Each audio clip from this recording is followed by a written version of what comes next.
kx 제곱인가? 이렇게 하려고 봤더니 이 쭉 잡아당기는 과정에서 kx라는 일정한 힘을 작용한 게 아니잖아요. 맨 처음에는 힘이 많이 들었을까 적게 들었을까? 원래 상태에서 쭉 잡아당길 때 맨 처음에는 힘이 많이 들었을까요? 적게 들었을까요? 적게 들었겠지? 점점 힘이 어떻게 될까요? 점점 증가하겠죠?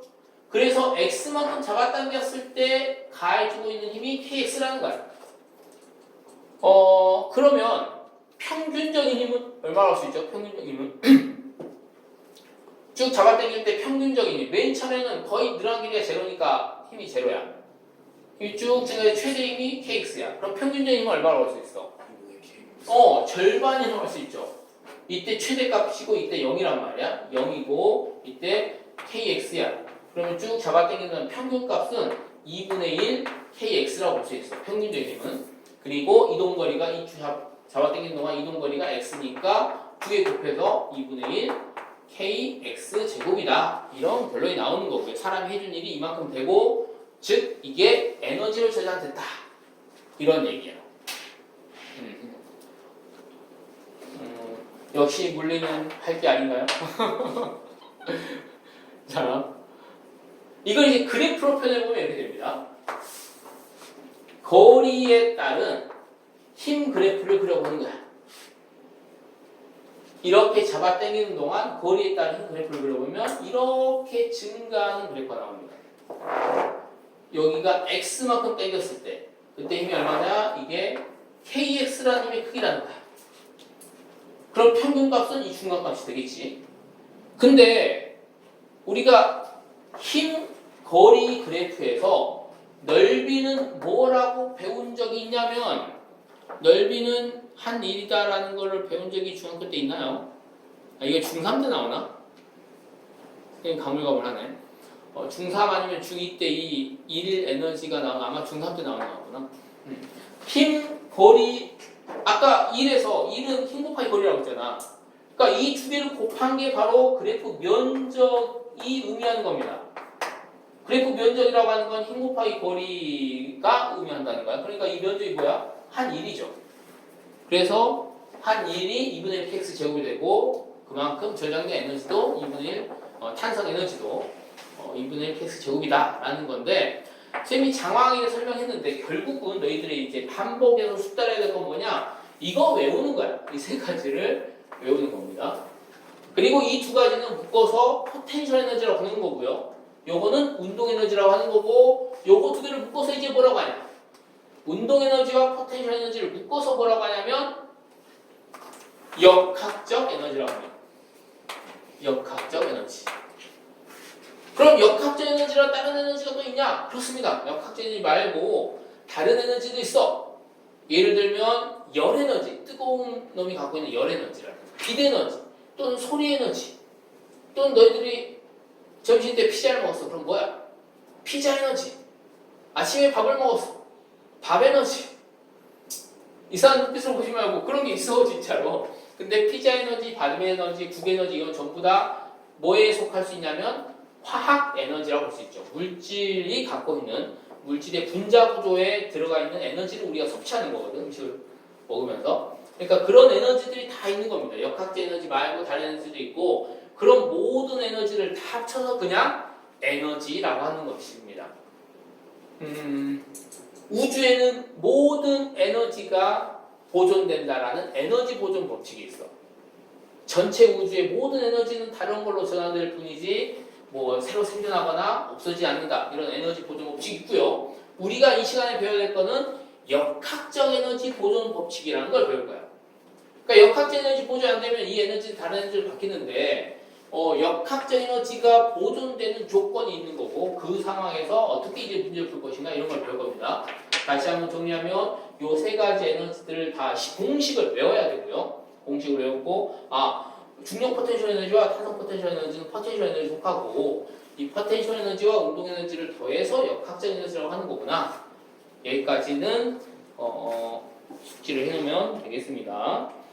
자, 그러면 이제 우리가 그동안 거의 1시간 동안 한 페이지 수업을 했습니다. 한 페이지 수업을 했고요. 역학적 에너지 보존 법칙을 한번 들어가 보도록 하죠. 역학적 에너지라고 하는 거 뭐냐? 운동 에너지와 포텐셜 에너지를 더하는 것을 역학적 에너지를 하고 이 두 개를 더한 값이 항상 일정하더라라고 하는 게 역학적 에너지 보존 법칙이야. 역학적 에너지 보존 우리가 일상생활에서 많이 경험할 수 있습니다. 물체를 떨어뜨립니다. 그럼 어떻게 됩니까? 떨어지죠. 그죠? 물체를 떨어뜨리면 떨어지는데 뭐가 증가하죠? 속도가 증가하죠. 속력이 증가하면서 운동 에너지가 증가하는 거거든. 포텐셜 에너지의 높이가 감소하면서 운동 속도가 증가해서 운동 에너지 증가한다. 뭐 이런 얘기입니다. 그래서 너희들 가장 기본적으로 보는 문제가 이 두 개를 더한 값이 항상 일정하다라고 하는 거. 그런 역학적 에너지 보존 문제들을 많이 풀 텐데요. 문제가 되게 어려워 보이지만 식은 되게 간단해. 이 역학적 에너지 보존이라고 하는 거는 보존된다라는 거잖아. 보존 법칙을 적용할 때는 기본적인 식을 어떻게 쓰냐? 그냥 등호식을 세우는 거야. 등호를 딱딱 하고 처음과 나중이 같다. 보존된다. 이렇게 식을 세워서 문제를 풀어주면 되는 거고요. 역학적 에너지 보존도 마찬가지로 그렇게 식을 세워서 풀어주면 되겠습니다. 자, 그러면 한 장 170페이지를 한번 가볼까요? 70페이지 보면 탄성력에 의한 역학적 에너지 보존 뭐 이런 것들이 있는데 가장 기본적인 예제들을 선생님이 한번 설명을 같이 한번 풀어보죠. 이 책에 있는 거는 너희들 한번 집에 가서 한번 해보고 선생님이 칠판에 즉흥적으로 내는 문제들을 한번 풀어봅시다. 물체를 쭉 자유낙하시킵니다. 자유낙하시켰다. H만큼 내려왔을 때 물체의 속력을 V1이라고 하고 더 많이 내려와서 2H만큼 내려왔을 때 속력을 V2라고 할 때 V1 대 V2의 B는 몇 대 몇이 되겠는가를 푸는데요. 조건이 주어져 있습니다. 무슨 조건이 주어져 있냐? 공기의 저항이 없다. 역학적 에너지가 보존되기 위해서는 역학적 에너지 보존 법칙이 성립되기 위해서는 어떤 조건이 필요하냐? 저항, 마찰 이런 것들이 없으면 역학적 에너지가 보존이 됩니다. 저항력이나 마찰이 없다라는 말이 주어지면 역학적 에너지 보존 법칙을 쓰라는 얘기구나 이렇게 생각이 드는데 공기저항이나 마찰력이 없습니다. 없는 상황에서 자유낙하시켰을 때 H만큼 내렸을 때랑 H만큼 내렸을 때 속력의 B가 V1 대 V2의 B가 몇 대 몇이 될까? 자, 그럼 또 빨리 구해보세요.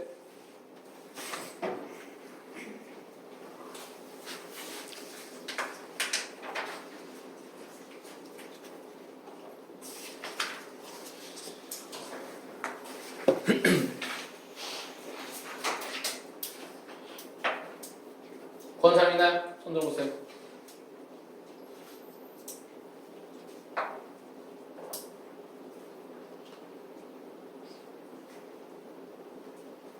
자, 이거는 이렇게 구합니다. 역학적 에너지 보존 법칙식은 간단하다고 했잖아. 같다라는 식을 세우는 거야. 역학적 에너지가 보존된다. 변하지 않는다. 여기를 A점, 여기를 B점, 여기를 C점으로 해봅시다. A점에서 역학적 에너지와 B점에서 역학적 에너지, C점에서 역학적 에너지가 다 같다라는 거야. 이렇게. 자, A점에서 역학적 에너지는 뭐냐? 우선 여기 용수철이 없잖아요. 용수철이 없으니까 용수철에 의한 탄성 에너지, 탄성 포텐셜 에너지 이건 없는 거야. 그러면 높이에 따라서 중력 포텐셜 에너지를 가질 테고 그 다음에 속도에 따라서 운동 에너지를 가질 텐데 맨 처음에 속도가 얼마인지는 우리가 알 수 있잖아요. 맨 처음에 속도가 얼마일까요? 0이겠지. 맨 처음에 속도는 0이야. 그 다음에 이때 속도는 V1, 이때 속도는 V2라는 미지수를 써서 표현을 하고요. 그 다음에 높이를 해줘야 되는데 중력 포텐셜 에너지가 mgh라고 했잖아. 근데 이 h가 아까 뭐라고 했죠? 높이라고 했죠. 근데 앞에 수식어가 더 붙어 있으면 좀 더 정확하고 더 좋습니다. 높이인데 무슨 높이냐? 기준점으로부터 높이야. 기준점으로부터 높이. 일반적으로 기준점을 어디로 잡냐? 지면으로 잡습니다. 그런데 그거는 그 지면이라고 하는 건 절대적인 게 아니야. 기준점은 문제 나와 있으면 그 기준점들 해야 되고요. 문제 안 나와 있으면 어떻게 하냐? 문제 안 나와 있으면 어떻게 하지? 네 마음대로 하면 됩니다. 자기 마음대로 하면 돼. 풀이하는 사람이 기준점 어디를 잡을까? 여기를 잡자. 그냥 마음대로 정하면 돼. 마음대로 정해도 값은 달라지지 않습니다.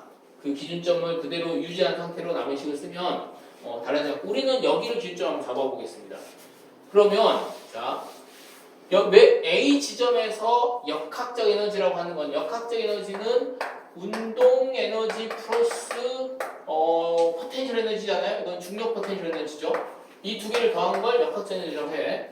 그럼 A 지점에서 중력 포텐셜 에너지가 얼마냐? mgH죠. 운동 에너지가 얼마냐? 얼마죠? 2분의 1 mv제곱인데 계산해보면 얼마야? 0이지. 속도가 0이니까 오늘 0이야. 그러면 이미 역학적 에너지가 나왔습니다. 이 물체는 쭉 움직이는 동안 역학적 에너지가 항상 일정한 역학적 에너지 값이 얼마라는 거야? mgH라는 거야. 그렇죠? 그럼 그 mgH를 여기도 적용하고 여기도 적용하면 됩니다. 그 다음 B에서 또 식을 적용해볼까요? 잠깐 식이 잘못됐네? 이게 여기를 기준으로 요 높이는 EH잖아. 그러니까 EH를 써줘야지.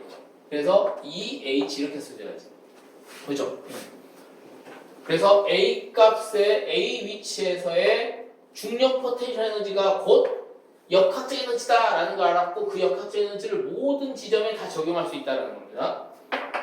그럼 B에서도 역학적 에너지는 EmgH야. 그런데 이걸 어떻게 표현할 수 있냐? 운동 에너지 플러스 중력 포텐셜 에너지 두 개로 구할 수 있어. 우리 중력 포텐셜 앞쪽에 있었으니까 여기다 중력 포텐셜을 먼저 적어보면 얼마가 되죠? mgh 플러스 2분의 1 mv1의 제곱 이렇게 쓸 수 있겠지. 그 다음에 C에서는 어떻게 되죠? 중력 포텐셜 에너지가 얼마인가요? 0이죠. 기준점에 있으니까 0. 운동 에너지는 2분의 1 mv2의 제곱 이렇게 쓸 수 있어. 그러니까 만들어질 수 있는 식이 3개나 나오죠. 요 식, 그 다음에 요거 2개 같다는 식, 여기 3개가 나올 수 있고 그것들을 연립해서 풀다 보면 이제 어떻게 나오냐? 결국에는 이렇게 됩니다. 이게 mgH니까 요것도 mgH라는 얘기지. 그래서 2분의 1 mv1 제곱은 mgH라는 거야. 그럼 요거는 이렇게 같은 거니까 2분의 1 mv2의 제곱은 2mgH라는 거야. 그죠? 그러니까 결국은 v1 제곱 대 v2 제곱은 1대 2라는 거야.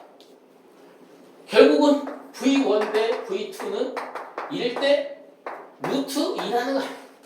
그래서 답은 1대 루트 2가 답이 나오게 되는 겁니다. 이제 이걸 이용해서 쌤이 이제 계속 식을 쓰고 막 되게 어렵게 설명하는 것 같은데 결과적으로는 되게 간단합니다. 결과적으로는 역학적 에너지는 운동 에너지 플러스 위치 에너지고요. 이제 위치 에너지 안 하죠. 포텐셜 에너지라고 하죠. 운동 에너지 플러스 포텐셜 에너지가 역학적 에너지고 이 두 개가 항상 같다라는 거지. 이 조건만 만족하면 역학적 에너지 보존 법칙에 의해서 모든 지점에서 이 두 개 더한값은 같다라는 식만 세면 되겠구나. 이런 얘기입니다. 여기서 우리가 또 공식을 하나 만들어서 외워주면 좋은데요. 물체가 쭉 내려와서 h만큼 내려왔다고 했을 때, 자유낙하했다고 했을 때는 여기에서 속도가 딱 결정이 됩니다. 중력과 속도 g와 높이 h로 이 속도 v를 표현할 수 있어. 자, 이때 감소한 중력 포텐셜 에너지가 증가한 운동 에너지가 돼야 되겠죠. 자, 다시 한번 설명하면 이렇게 됩니다. 이거 중학교 2학년 마지막 중학교 3학년인가 아무튼 중학교 내신에서도 이런 내용들이 나오는데 역학적 에너지 보존이라고 하는 건 두 개 더한 게 똑같다는 거야. 근데 자유낙하하면서 높이가 감소해. 그러면 중력 포텐셜 에너지가 감소하죠. 근데 두 개 더한 값이 일정해야 되니까 나머지에서 늘어나야 돼. 뭐에서 늘어나겠어? 운동 에너지에서 늘어나겠죠. 그래서 감소한 중력 포텐셜 에너지는 증가한 운동 에너지와 같다 이렇게 표현할 수도 있고 이걸 우리가 뭐라고 하냐면 역학적 에너지의 전환이라고 하는 거야. 중력 포텐셜 에너지가 운동 에너지로 바뀌었잖아요. 그죠? 반대로 던져 올릴 때는 어떻게 되냐? 던져 올리게 되면 높이가 높아지면서 속력이 줄어들지. 그러면 운동 에너지가 점점 감소하면서 그게 중력 포텐셜 에너지로 바뀐단 말이야. 그러니까 이것도 마찬가지로 운동 에너지가 중력 포텐셜 에너지로 바뀌었으니까 이것도 우리가 뭐라고 하냐면 역학적 에너지 전환이라는 말을 쓰는 거야. 그러니까 결국은 역학적 에너지 보존이나 역학적 에너지 전환이나 같은 걸 얘기하는 거죠. 이해됩니까? 지금 엄청나게 막 역학적 전환이 보존이니 뭐 여러 가지 에너지 말하고 있지만 따져보면 아주 간단한 한 가지를 설명하고 있는 겁니다. 자, 그래서 물체가 이를 자연낙하시켰을 때 쭉 내려오면서 감소한 중력 포텐셜 에너지가 얼마야? mgh죠. 이게 뭘로 바뀌냐면 처음에 속도가 0이었는데 여기 속도가 있겠죠? 증가한 운동 에너지로 바뀐단 말이야. 여기에서 속도를 v라고 한다면 2분의 1 mv제곱으로 바뀌었다 이렇게 말할 수 있겠지. 그러면 mm 사라지고요. 1을 이쪽으로 보내면 2gh가 되고요. 루트를 벗겨내면 v는 루트 2gh라는 결론이 나옵니다. h만큼 자연낙하하면 또는 루트 2gh다. 역학적 에너지가 보존된 상황에서는 속도가 내려온 높이만큼 이렇게 된다라는 거야. 이런 높이에서 바로 결정된다. 자, 그러면 이런 것도 구할 수 있어. 마찰이 없는 이러한 경사면에서 h만큼 내려왔다. 가만 놔뒀더니 쑥 내려와서 여기에서 속도 얼마를 갖게 됐다. 이 속도 v는 얼마인가요?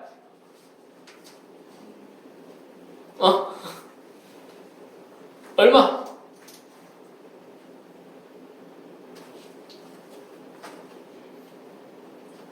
아니 이렇게 복잡한 걸 쓰면 어떻게 됩니까? 이 간단한 거 이렇게 직선상 하다가 이런 곡선의 운동을 어떻게 합니까?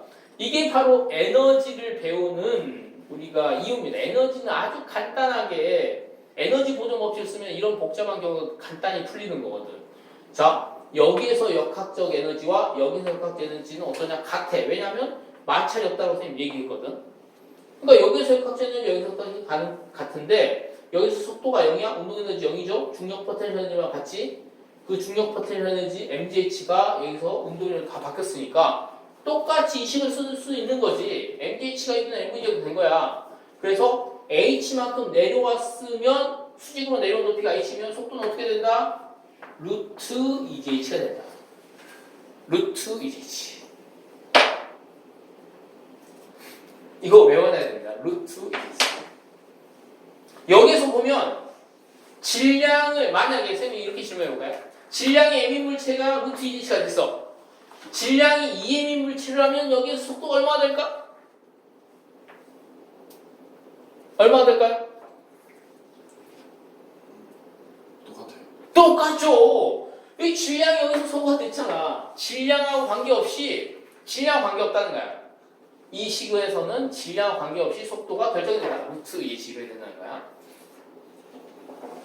하나 더 질문해볼까요? 자, 여기에서 V1의 속도로 쑥 이렇게 경사면을 올렸더니 여기에서 순간 멈췄다가 속도, 여기에 순간 속도가 0이 되었다가 쑥 내려와서 여기에서 V2의 속도를 갖게 되었다. 이 높이가 H1이고 이 높이가 H2라고 할 때 여기에서 V2는 얼마인가? 마찰은 없다. 얼마일까요?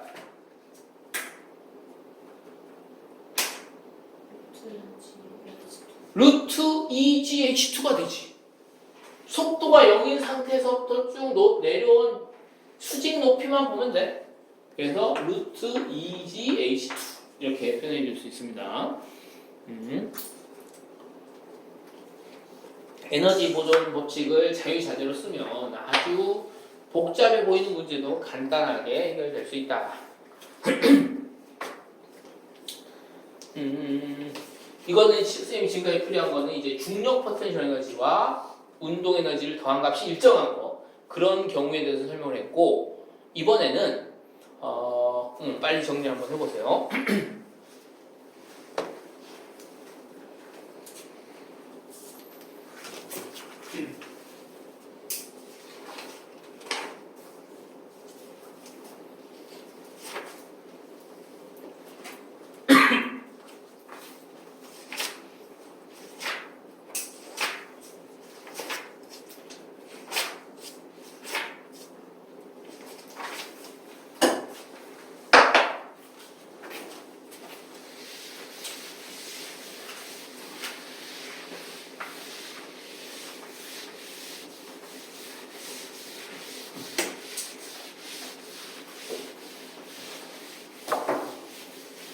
이번에는 탄성 포텐셜 에너지와 운동 에너지가 두 개 더한 값이 일정한 경우 이걸 한번 해보죠. 이게 자연 상태 길이다. 끝에다가 질량의 물체를 매달아 놓고 잡아 당겼어. 너무 길게 그렸네.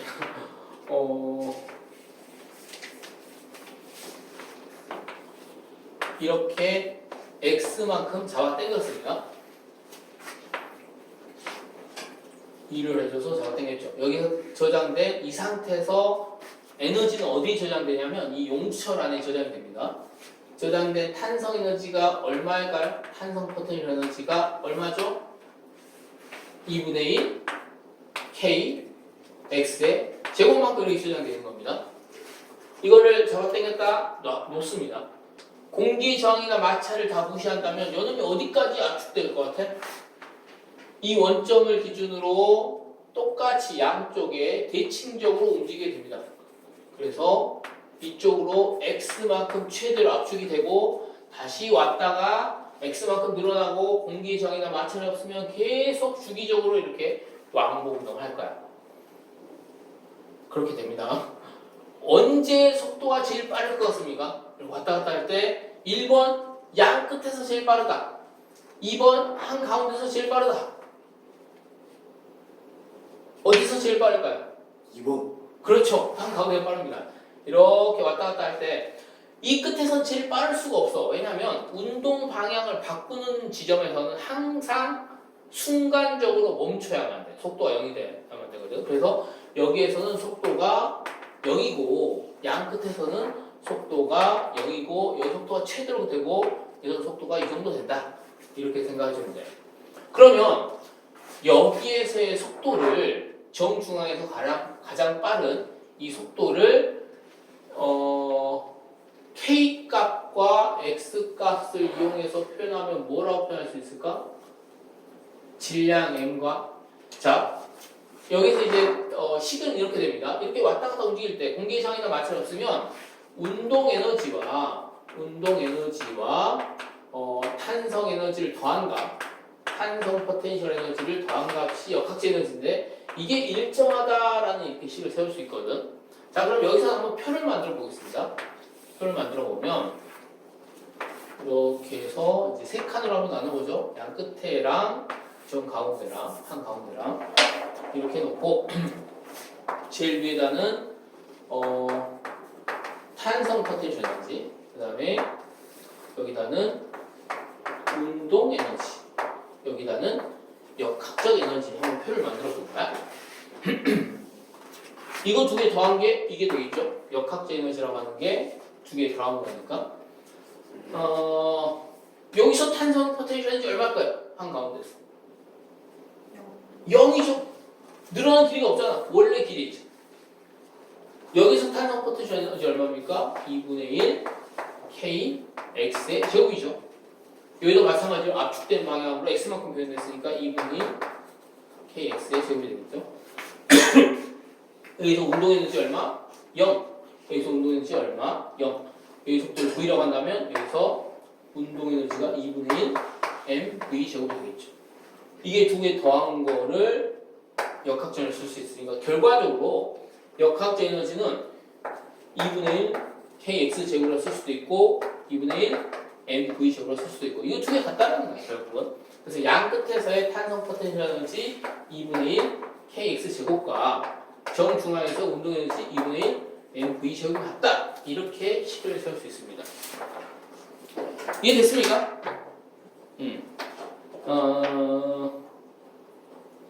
여기까지 이제 설명은 여기까지는 그렇게 어렵지 않은 설명이니까 좀 잘 알고 있어야 되겠고요.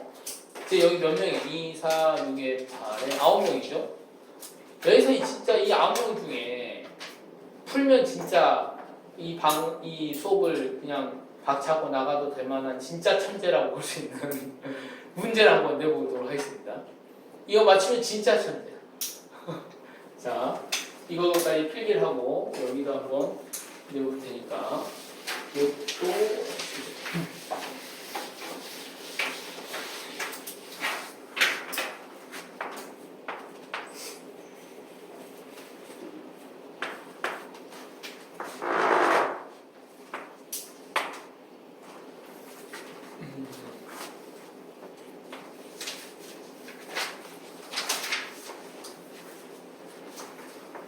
어, 10m만큼 잡아 당겼다 놓으면 이렇게 10m를 기준으로 정중앙을 기준으로 10m만큼 이렇게 왕복 운동하는 운동한다고 했죠?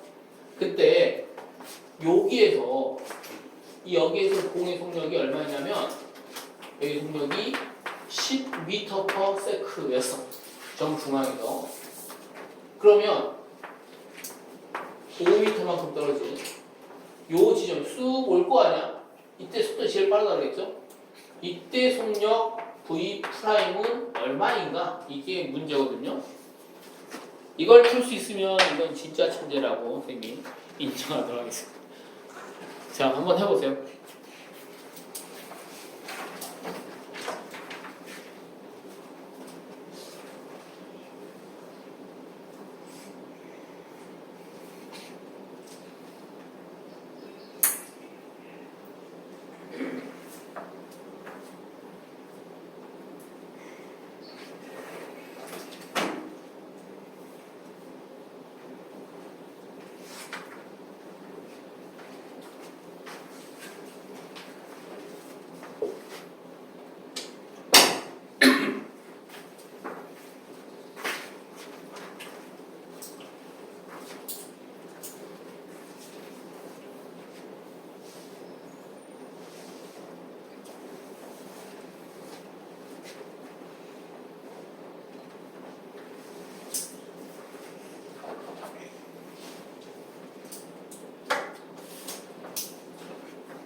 그런 사람 있으면 적어놔 보세요. 선생님 답만 딱 확인하고 딱 적어서 표현해봐. 이렇게다가 답이 상수로 떨어지네. 상수 숫자죠. 문자로 표현이 안 돼. 왜냐하면 숫자로 딱 떨어집니다. 여기 선생님 질량도 안 주고 용철 상수도 안 주고 근데 어떻게 됩니까? 다 사라집니다. 다 사라지고 B만 구하면 돼. B를 이용해서 여기 어쨌든 속도가 이렇게 나왔잖아. 그러면 B를 구할 수 있고 그걸로 나머지 질량이나 용철 상수는 다 사라지게 되니까 숫자로 딱 나옵니다.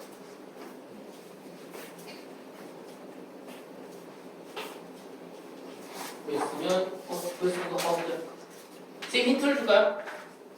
어디? 힌트를 주면 무리수입니다. 무리수야. 루트가 들어가. 왜써? 아닙니다. 똑같은 답을 했는데 아닙니다.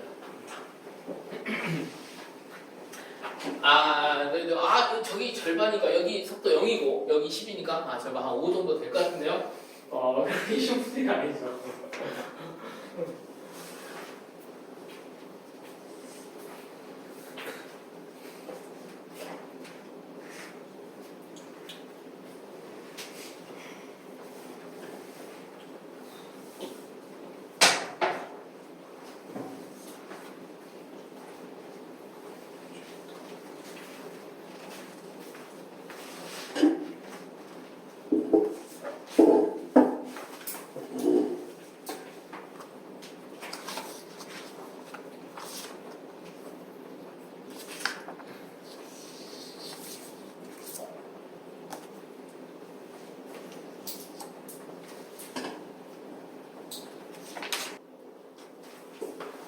한 덩어리가 되는 충돌. 충돌에서 한 덩어리가 되는 거. 이걸 무슨 충돌이라고 하죠? 탄성 충돌, 완전 비탄성 충돌, 비탄성 충돌 이런 것들이 있는데 한 덩어리가 돼버리는 충돌을 어떤 충돌이라고 하죠? 아, 기억이 가물가물하나요? 이걸 완전 비탄성 충돌이라고 합니다. 어찌됐든 모든 충돌에서 다 운동량 보존 법칙이 성립합니다. 그럼 한 덩어리가 됐어. A, B가 한 덩어리가 됐어. 그럼 속도가 얼마일까? 바로 써볼까요? 바로 운동량 보존 법칙을 적용해볼까? 그러면 질량이 어떻습니까? 질량은 모두 1kg입니다. 모든 질량이 1kg입니다. 그러면 한 덩어리가 됐을 때 속도 얼마일까요? 얼마? 바로 이건 나와야지 암산해서. 굳이 뭐 쓰거나 사시거나 할 필요도 없어. 빨리 얼마가 나올까? 2kg, 1kg짜리 1kg짜리가 있었다. 2m/s로 오다가 꽝 충돌해서 한 덩어리가 됐다. 질량이 얼마죠 이게? 2kg이 되겠지? 속도가 얼마가 되면 처음이나 나중이나 운동량이 총합은 똑같습니까? 그렇죠. 1이죠. 1m/s. 어떻게 하냐? 이거 운동량 0이야. 이거 운동량 얼마야? 2야. 그치? 나중에도 운동량이 2가 돼야 된다. 근데 운동량은 질량 곱하기 속도다. 그러니까 1m/s 돼야죠. 자, 그 다음에 두 번째 충돌 C와 D는 C가 있고 D가 있는데 C와 D는 C의 속력이 2m/s. 이놈이 2m/s였고 C의 속력이 1m/s예요. 뒤에 따라온 놈이 더 빠르니까 결국은 충돌할 거야. 근데 충돌해서 결국 요놈도 한 덩어리가 됐대. 한 덩어리가 됐대. 그럼 요놈도 이제 운동량 보존 법칙을 만족하는데 운동량이 얼마냐면 이거 2kg이죠. 2kg이 얼마의 속도를 갖게 될까? 충돌 전에 운동량이 총합은 얼마야? 3이죠. 여기서도 운동량이 3이 돼야 돼. 그럼 속도가 얼마면 되죠? 2분의 3, 1.5m/s면 되겠지. 이렇게. 그래서 충돌한 뒤에 요놈의 속력은 1m/s가 될 것이고 요놈의 속력은 1.5m/s가 될 것이다. 라는 거를 알았어. 그러면 이제 기억. 가에서 충돌한 후 B의 속력은 1m/s가 될 것이다. 맞죠? 운동 에너지 감소량은 A가 C보다 크다. 자, A는 운동에너지가 얼마였냐면 맨 처음에 운동에너지가 2분의 1 곱하기 N 곱하기 V의 제곱이니까 2줄이었네요. 그죠? 근데 여기서 얼마가 됐냐? A만 보는 겁니다. A의 운동에너지